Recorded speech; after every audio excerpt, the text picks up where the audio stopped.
We can't allow any group to destroy the peace we hold in our hands by being the puppets of foreigners, Hun Sen said at the opening of a new mosque in Kompong Cham province.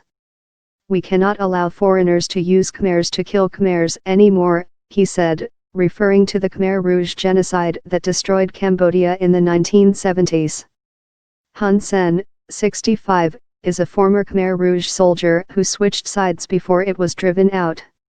Opposition politicians, rights groups and independent media have come under growing pressure in the run-up to an election next year in which Hun Sen could face the greatest electoral challenge of more than 3 decades in power.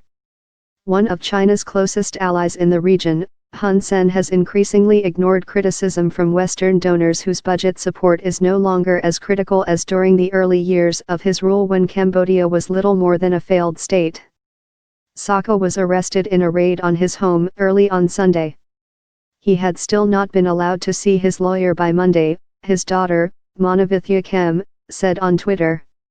"We don't know his condition, whether he's safe," she said. The European Union called for his immediate release, based on the fact that he is meant to have parliamentary immunity, as an elected lawmaker.